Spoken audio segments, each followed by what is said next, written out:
It's time to unveil our secret ingredient. That mystery ingredient comes out and it doesn't matter what was in your mind before. Bartenders, remove your lids. Wow.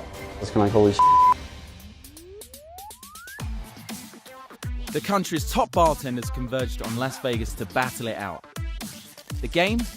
Create a signature cocktail using a secret ingredient to be presented to our esteemed panel of judges. All before time runs out. Woo! We have 3 of America's best bartenders here competing for a chance to make it through to our grand final. Let's meet our competitors.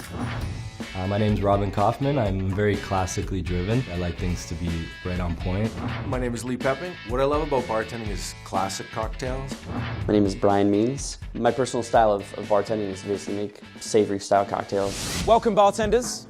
Under the lids in front of you is a secret ingredient. With that secret ingredient, you will have to make an unforgettable gin cocktail. The winner will move on to the finals with a chance to be crowned America's bartender. It's time to unveil our secret ingredient. I'm sweating, and all I can think of is what's under this lid. You've got your drink in your mind and then that mystery ingredient comes out and it doesn't matter whatsoever what was in your mind before. Bartenders, remove your lids. The secret ingredient is full-fat Greek yogurt. I was like, wow. Greek yogurt at first, so I was kind of like holy shit. I've used yogurt before, so I guess it was a bit of a challenge, but my mind went somewhere right away, which is a huge relief, actually. Bartenders, your time starts now. So let me introduce you to the judges. We have Ben Carlotto, David Nepov, and Angelo Sosa. What do you think, Ben?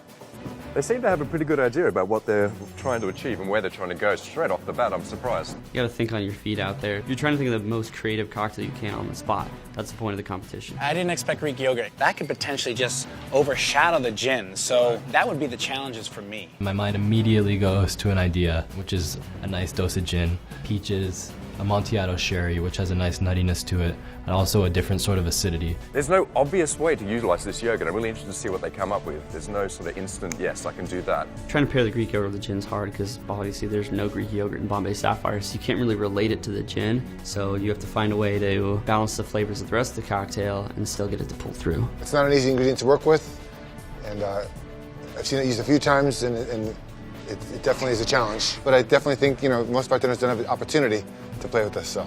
It's challenging, but that's the whole point. Greek yogurt is not something I normally play around with behind a bar. How am I going to get these other flavors to come out while still tasting the Greek yogurt? Bartenders should really be thinking about glassing up pretty soon.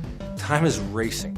I thought for the first half I had lots of time, and then it came like a freight train. Guys, 2 minutes. 2 minutes to go. I was definitely not in a good place with that last minute left. You had to kick it into second gear. You just had to produce the drink. 1 minute to go, guys. 1 minute. I could see my hands shaking, and I could feel myself sweating. So garnishes are really important, right? Could be the difference between winning and losing. 100%. It's that extra 1%, the cherry on top of the sundae. And garnishes with how they smell, how you can interact with the palate. And I wonder, did they have time to make their garnishes? It's a very good point. 20 seconds to go. 20 seconds. I could feel the tension. I'm glad I'm on this side. Yeah. I had a few ideas as garnishes and stuff, but you really run out of time very quickly. So I had to just do what I could. 5, 4, 3, 2, 1. Bartenders, step away from your stations, please. Right down to the last second. Talk about under pressure. When the time was out, everybody takes a sigh of relief. I stepped away, I looked at the drinks, I loved the way they looked. If I could do it again, I'd probably do it a little better. Bartenders, great job. Robin, tell us about your drink. So my cocktail's called the High Noon because when I was a kid, we'd go to France, and at lunchtime, we'd always have yogurt after the meal. We'd add fruit to it, and sometimes nuts to it too. So that's why I use the Amontillado sherry as a nice nutty flavor. I use a lot of round ingredients that have quite a heavy weight on the palate so that the gin could cut through and sort of show itself. And the aromatic on the top would be anise. That's my inspiration for the cocktail. For me, personally, this is a drink that I was totally engaged with, and then the star anise just stole the show and kind of just took away from the beauty and the essence of that Greek yogurt. Lee, congratulations. Please tell the judges about your cocktail.